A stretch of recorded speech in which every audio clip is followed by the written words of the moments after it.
আসসালামু আলাইকুম। Hi guys, কেমন আছেন? আমি আলহামদুলিল্লাহ ভালো আছি। নতুন একটি ভিডিওতে আপনাদের আবারও স্বাগতম। প্রিয় গাইস, চলে এসেছি আবারও ভেড়ামারা রেলওয়ে স্টেশন। আমাদের আজকের গন্তব্য ঈশ্বরদী রেলওয়ে স্টেশন। পথ শিশুদের সাথে আমার আজকের সারাদিন। তো গাইস, আমি আমার গত ভিডিওতে দেখিয়েছি আপনাদেরকে যে পথ শিশুরা লেখাপড়া শিখতে চাই। আসলে পথ শিশুরা লেখাপড়া শিখতে চাই সেটা ঠিক আছে, কিন্তু তাদেরকে শেখানো এত সহজ না। তবে হ্যাঁ, আমি লেখাপড়া শেখাতে পারবো নাকি জানি না, তবে একটু চেষ্টা করে দেখব। তো তার জন্য আমাদের আজকের গন্তব্য ঈশ্বরদী রেলওয়ে স্টেশন, পথ শিশু।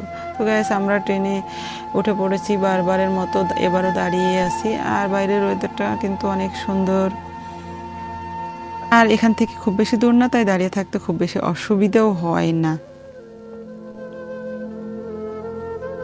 তো আবারও দেখতে পাচ্ছেন আপনারা সেই পাকশি হার্ডিং ব্রিজ, যেটা একবার না শতবার দেখলেও মন ভরে না। 100 বছরের এই পাকশি হার্ডিং ব্রিজ। তো গাইজ, দেখতে দেখতে আমরা পৌঁছে গেছি ঈশ্বরদী রেলওয়ে স্টেশন। তো আমি ওভারব্রিজ পার না হয়ে ট্রেনের সামনে দিয়ে যাচ্ছি, কারণ ওভারব্রিজ পার হলে একটু বেশি ঝঞ্ঝাট, আর এখন ভিড় আছে, আর এখানে ট্রেনটা অনেকক্ষণ থেমে থাকবে, তাই ওদিকে না গিয়ে আমি এদিক দিয়ে যাচ্ছি। তারপরেও দেখেন দ্রুত পার হচ্ছে, কি তাড়াহুড়া করে। ট্রেনটা কিন্তু 20 মিনিট থামবে, মানে ভয় আর কি। এই ট্রেন দেখলে কেমন জানি বুকের ভিতরে ধুক ধুক ধুক ধুক করে। তো যাই হোক, এদিক দিয়ে তাড়াহুড়া করে পার হয়ে আমি চলে যাচ্ছি সেই পথ শিশুরা যেখানে থাকে আর কি, সেখানে 2 নম্বর প্ল্যাটফর্ম। তো সেই জায়গায় ওরা বেশি ঘোরাফেরা করে, ওদিকেই যাচ্ছি আমি আর আমার ছোট ভাই। তো এই তো বারবারের মতো আমরা 2 ভাই বোনে চলে এসেছি। তো এটা ঈশ্বরদী রেলওয়ে স্টেশনের একদম শেষের দিকে। আমি এদিকে ওদেরকে পেলাম না, তো আমি যাচ্ছি এখন রেল গেটের দিকে। তো ওরা বেসিক্যালি রেল গেটের দিকে থাকে। তো দেখি পাগলাগুলা কোথায় আছে, খুঁজে পাই নাকি। তো হাঁটতেছি এই জন্য। ওই যে দেখেন, এখানে জায়গাটা কিন্তু অনেক সমতল, আর ওরা নিচু নিচু একটা জায়গায় কি যে পচা কাজ করতেছে আল্লাহ জানে। আমি ডাক দিছি, একদম ফাল দিয়ে উঠে আসতেছে, আর আমরা একটা উঁচু জায়গায় দাঁড়িয়ে আছি। ওই ময়লার মধ্যে ওরা ছিল। তো যাই হোক, ওদের হাত ধরে নিয়ে আসতেছি। এর নাম, আমি যাকে হাত ধরে নিয়ে আসতেছি ওর নাম মুন্না। তো আমাকে বলতেছে যে আপু, আপনি কি আজকে খাবার খাওয়াবেন? আমি বলছি না, আজকে তো খাবার খাওয়াতে আসি নাই, আজকে তো তোমরা পড়তে চাইছিলা তাই আসছি। তো পড়ার কথা বলছি, বাদ বাকি আর কেউ আসে নাই, এরা 2জনই আসছে। দেখছেন, পড়া চোর এগুলা, কিন্তু এরা 2জন পড়তে চাচ্ছে। তো যাই হোক, 2জন হয়েছে তাতে কি হয়েছে, আমি 2জনকে নিয়ে পড়াবো। এদিকে আবার ওরা যে আঠা খাই, ওই আঠার ইয়েতে আগুন লাগাই দিছে রুহুল আমিন। বলছে আপু আমি আগুন লাগাই দিব। আচ্ছা ঠিক আছে, আগুন লাগাই দাও। এদিকে রুহুল আমিনের সাথে নৌরও বলছে আপু আমি পড়বো। আচ্ছা সবাই চলো, পড়তে তো হবেই। তো 3জনকে নিয়ে আমি এখন যাচ্ছি। আর এদের এত মানে শরীরের নোংরা বলার মতো না, মানে বলার ভাষা নেই। এরা যে কতদিন হয় গোসল করে না আল্লাহ জানে। তো এদেরকে নিয়ে এখন যাব আগে গোসল করানোর জন্য। বাসার থেকে নিয়ত করে আসছি, আর বাসার থেকেই শ্যাম্পু ট্যাম্পু নিয়ে আসছি যাতে ওদেরকে গোসল করানো যায়। তো তাই গোসল করাই, মানে গোসল কোথায় করাবো একটা নির্দিষ্ট জায়গা তো আমাকে দেখতে হবে, আর যেখানে সেখানে তো আমি নিয়েও যেতে পারবো না। আর আমি খুব ভালো এখানকার এদিক সেদিক চিনিও না। তো তার জন্য আমরা চলে যাচ্ছি। ওদের থেকে শুনলাম যে কোথায় গেলে ভালো হয়। ওরা বলতেছে আপু চলেন পুকুরে যাই, পুকুরে গেলে ভালো হবে। তো ঠিক আছে চলো তাহলে আমরা পুকুরেই যাই। তো ওদেরকে নিয়ে গোসল করানোর জন্য পুকুরে যাচ্ছি। এদিকে মন্নার আবার কি হলো পায়।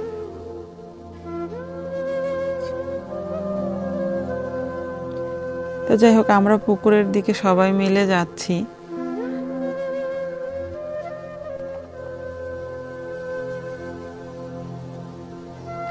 তো গাইজ দেখুন, এদেরকে একটু ভালোবাসলে মনটা পবিত্র হয়ে যাবে। আপনারা আপনারা একটু ভালোবেসে দেখুন, মানে একটু কাছ থেকে এদেরকে দেখুন। আমরা দূর থেকে দেখে হয়তো অনেক রকম কমেন্ট করি, কিন্তু এদের বাস্তব জীবনে আসলে আপনারা বুঝতে পারবেন যে এদের জীবনটা কত ভয়াবহ, কত কষ্টে এদের জীবন কাটে। এইটুকুটুকু ছেলে, এদের এমন কোনো নেশা নাই যে এরা করে না। কিন্তু এদেরকে প্লিজ আপনারা কেউ ঘৃণা করবেন না। এরা কেন এই পথে আসলো, কেন এই শিশু সন্তান বয়স 10-12 বছর কেন আসলো এই নোংরা পথে? প্লিজ আপনারা ঘৃণা না করে আসুন, আমার মতো সবাই ওদের পাশে দাঁড়াই। একদিন ওরাও চাইলে ভালো হতে পারে। কেন আমাদের এই সমাজটাকে নষ্ট হতে দেব? এদের কারণেই আমাদের সমাজটা নষ্ট হয়ে যাবে। কিন্তু এদের আজকে যদি আমরা ভালোবাসি তাহলে এই সমাজ এদের জন্যই ভালো থাকবে। তো গাইজ, গোসল করার জন্য আমি একটা লুঙ্গি নিয়ে আসছিলাম। তো এদের পোশাক পরনে যা আছে তাই, এক্সট্রা কোনো পোশাক নেই। তো একটা লুঙ্গিরে 2 টুকরা করলাম, বললাম 1 টুকরা করে তোরা পরে গোসল কর, আর 1 টুকরা দিয়ে মাথা মোছ। এছাড়া আর কোনো উপায় আমি দেখতেছি না। তো যাই হোক, সবাই এদিকে মুন্না লুঙ্গি পরতে গিয়ে খুবই বেহাল দশা, নাজেহাল দশা। কোনো মতেই মুন্না লুঙ্গি পরতে পারতেছে না। আর মুন্নার কিন্তু বিশাল একটা ইনজুরি আছে, দেখতে পাবেন। এই যে মুন্নার হাতের বাম সাইডটা কিন্তু পুরোটাই বুক দিয়ে পিঠ দিয়ে পোড়া। এটা কোনোভাবে পুড়ে গেছিল, আমি হয়তো জানি না, খুব কষ্ট লাগলো দেখে আমার। তো এখানকার পানিটা একটু ঠান্ডা, তবে পরিষ্কার আছে। আর এখানে উন্মুক্ত গোসল করতে পারলো সবাই ওরা। আর ওদেরকে তো যে সে অ্যালাউ করবে না, তো ওদেরকে নিয়ে আমি এই পুকুরেই এসেছি। তাছাড়া আমার আর কোনো উপায় ছিল না। আর ওদের শরীরে এত নোংরা, ওদের গোসল না করলে আমার ভালোই লাগতেছিল না। এত অপরিষ্কার, গোসল করায় একদম পাক সাপ করে নিয়ে আজকে পড়তে বসাবো। পড়া হয় হোক, না হয় না হোক, কিন্তু ওদের সাথে তো থাকতে পারতেছি। এখানেই আমার স্বস্তি, আমার শান্তি। পড়াশোনা শেখাতে পারবো না কি আমি জানি না, তবে হ্যাঁ, আপনারা যদি আমার পাশে থাকেন তাহলে আমি হয়তো কিছু করলেও করতে পারবো। আপনারা এই ভিডিওটাকে শেয়ার করে দেন সবার মাঝে, সবাই যেন দেখতে পারে। আর সবাই বেশি বেশি কমেন্ট করুন। আর কিভাবে কি করা যায় আপনারা একটু কমেন্ট করুন প্লিজ। আমার হয়তো একার বুদ্ধিতে আমার কোলাবে না। আপনারা যদি শিক্ষণীয় কোনো শেখার কোনো কমেন্ট থাকে অবশ্যই কমেন্ট করবেন, আমাকে বলবেন যে এভাবে করলে ভালো হয়। তো প্লিজ আপনাদের কাছে অনুরোধ, আপনারা আমার পাশে থাকবেন। মুন্না গোসল করতে করতে লুঙ্গি খুলে গেছে, একটা হাসির কাহিনী। ওই দিকে যায় লুঙ্গি আবার পড়তেছে, কি হাস্যকর। যাই হোক, ছোট মানুষটা, খুব বেশি বয়স হলে 10 থেকে 11 বছর বয়স হবে। একটা 11 বছরের শিশু যখন নেশা করে, তার কি থাকতে পারে? আমি তো অবাক, আমি মনে হচ্ছে যে আমি মাটি ফেটে যাক, আমি ঢুকে যাই। এই শিশুগুলা এরা যেভাবে নেশা করে। তো আমরা চাইলে এই সমাজের মানুষ চাইলে ওদের পাশে থাকলে ওরা ভালো হয়ে যাবে। ওরা বড় না, বড়রা কথা শোনে না, কিন্তু বাচ্চারা কথা শোনে। এখনো ওরা কাদামাটির মতো আছে। ওরা এখনো চাইলে ওদেরকে ভালো করা যাবে, শুধু আমরা যদি চাই। প্লিজ আপনারা সবাই আমার পাশে থাকবেন, আমি যেন ওদের জন্য কিছু করতে পারি। প্লিজ আপনাদের কাছে অনুরোধ, আপনারা আমার পাশে থাকবেন, আমাকে সাপোর্ট দিবেন। দেখুন, মা বাবা যাদের আছে তারাই ভালো হচ্ছে না। এই সমাজের সন্তানরা এত আদর যত্ন মায়া মমতা দিয়ে বড় করতেছি, তারা কেউ সন্ত্রাস, কেউ নেশাখোর, নানান খারাপ কাজের মধ্যে লিপ্ত হয়ে যাচ্ছে। আর এই সন্তানগুলার কেউ নেই। ওরা সারাদিন যদি না খেয়ে থাকে, ওদেরকে বলার মতো কেউ নেই যে সারাদিন না খেয়ে আসিস, আয় খেয়ে নে, এরকম কেউ নেই। এই সন্তানরা কিভাবে ভালো হয়? আর এখানকার কিছু মানুষ আছে যারা এদেরকে নষ্ট করে দিচ্ছে, তারাও কিন্তু নেশাখোর। তারা এদেরকে নষ্ট করতেছে, তারা এদেরকে দিয়ে অপরাধজনক কাজ করাচ্ছে, আর এদের পেছনে ওরাই আছে নষ্ট করার জন্য। তো আমরা সেদিকে না তাকাই, আমরা ওদের পাশে থাকি, ওদেরকে নিয়ে ভালো কিছু করার চিন্তা করি। ওরা একটু বয়স হয়ে গেলে, বুদ্ধি হয়ে গেলে, নিজের ভালো বুঝতে শিখলে, তখন হয়তো নিজের ভালোটা করে খেতে পারবে। কিন্তু এখন তো ওদের সেই ক্ষমতা নেই। তো এক এক করে সবারই গোসল হয়ে গেল, আমরা এখন সামনের দিকে যাব। গোসল যেহেতু হয়ে গেছে, এবার তো খাওয়া দাওয়ার ব্যাপার আছে। না খেয়ে তো আর পড়াশোনা হবে না। আর সকাল থেকে ওরা কিছুই খায় নাই, এখন দুপুর 2টা বাজে। তো এদেরকে নিয়ে যাব এখন আমি একটু খাওয়ানোর জন্য।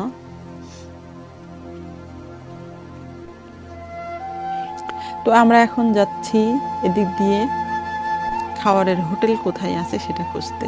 আর ওদেরকেই বলছি, চলো তোমরাই নিয়ে চলো। ওভারব্রিজ পার হয়ে আমরা যাব এখন বাজারের মধ্যে। আর ঈশ্বরদী স্টেশনটা অনেক সুন্দর, আপনারা একটু একটু করে দেখলেন।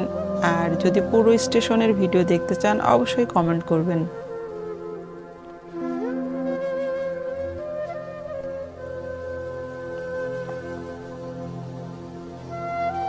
তো গাইস, আমরা এখন যাচ্ছি বাজারের মধ্যে। আর ওরা তো অনেক দুষ্টু, একজন ডানে যায় তো আরেকজন বামে যায়। মাঝে মাঝে হাসিও লাগে, রাগও লাগে, আবার মজাও লাগে।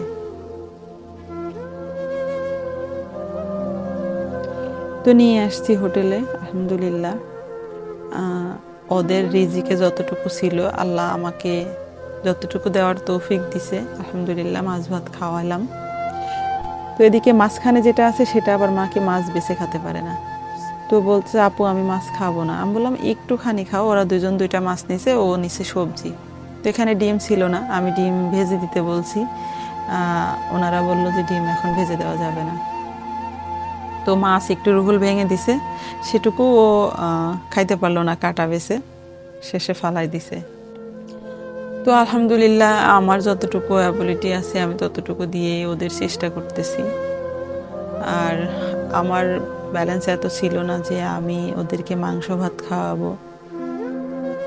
আসলে খাওয়াতে পারলে খুব ভালো লাগতো নিজের মনের কাছ থেকেই। তো আমি দুঃখিত। খাওয়া দাওয়া শেষ করে আমরা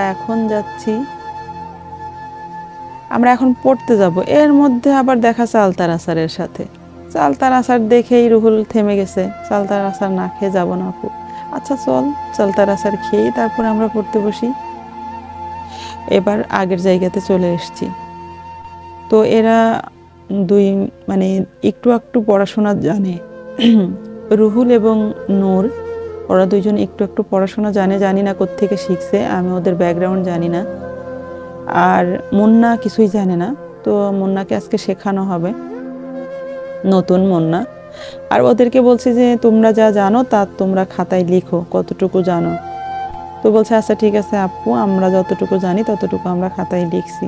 তো খাতা কলম আমি বাসার থেকে নিয়ে আসছি, বই খাতা কলম যা যা লাগে। আর এর জন্য একটা স্লেট নিয়ে আসছি, খাতায় নিয়ে আসছিলাম, একটা স্লেটও এক্সট্রা নিয়ে আসছি।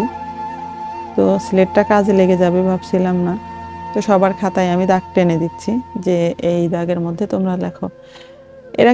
এরা যে কোথা থেকে এসেছে, এদের বাবা মা কি হয়েছে, এরা আসলে কোথায় ছিল আমি কিছুই জানি না। তবে যাই হোক, যেটাই হয়ে যাক, আমি বাবা মার কাছে একটা কথা বলতে চাই, সন্তান যেমনই হোক বা বাবা মা যেমনই হোক, সন্তান যেন বাবা মাকে না ছাড়ে, আর বাবা মা যেন সন্তানকে না ছাড়ে। এর মতো কষ্ট আর পৃথিবীতে কিছু নেই। তো ওদেরকে পড়াচ্ছি, জানি না আমি ওদেরকে কতটুকু শিক্ষা দিতে পারবো। তবে আমি খুব খুব খুব খুশি, আমি ওদের সাথে থাকতে পেরে, আমি খুব খুশি, আমি খুব খুশি। আলহামদুলিল্লাহ, আলহামদুলিল্লাহ, আল্লাহ এতদিনে আমাকে মনে হয় যে একটা ভালো কাজ করার সুযোগ দিয়েছে, আলহামদুলিল্লাহ, এই এতিম বাচ্চাদের সাথে থাকতে পেরে। এদিকে আরেকজন ছিল না, ওকে খুঁজে পাচ্ছিলাম না। তো ও আবার আসলো, এসে বলল যে আমি কিছুই খাইনি। তো ওকে হুট করে তো এখন খাওয়ানো যাবে না, যাই হোক কলা পাউরুটি খাওয়াই আমি বললাম আচ্ছা তুমি পড়তে বসো, আর তোমাকে আমি শ্যাম্পু দিচ্ছি, তুমি পরে গোসল করে নিও। যাই হোক পড়াশোনা প্রায় শেষের দিকেই। এই ছেলেটা নূর, ও কিন্তু দুর্দান্ত আরবি লিখছে, মাদ্রাসায় পড়তো। তো জানি না এরা কিভাবে এখানে এসেছে, আল্লাহ জানে। এদেরকে আল্লাহ তৌফিক দিক ভালো হওয়ার, ভালো মানুষ হওয়ার, ভালো হোক এরা, এদের দিন ফিরে পাক, আলহামদুলিল্লাহ। আর আপনারা আমার পাশে থাকবেন এই এতিম সন্তানদের জন্য, অনুরোধ আপনাদের কাছে। আর সবাই কমেন্ট করবেন এদের জন্য কি করলে ভালো হয়, আমাকে একটু হেল্প করবেন, এতটুকুই আপনাদের কাছে। আর আমার বাসা এখান থেকে 30-40 কিলো দূরে, এখান থেকে প্রতিদিন আসা যাওয়া আমার পক্ষে পসিবল না। এর মধ্যে আবার মারামারিও করতেছে এরা। তো গাইস, এই ছিল আমার আজকের পথশিশু নিয়ে ভিডিও। সবার কাছে কেমন লাগলো অবশ্যই কমেন্ট করে জানাবেন। আর আমার প্রত্যেকটা ভিডিওর আপডেট পেতে অবশ্যই আমার চ্যানেলটিকে সাবস্ক্রাইব করে নেবেন। সবাই ভালো থাকবেন, সুস্থ থাকবেন, দোয়া করবেন আমার জন্য এবং এই এতিম সন্তানগুলো জন্য। সবাইকে আল্লাহ হাফেজ।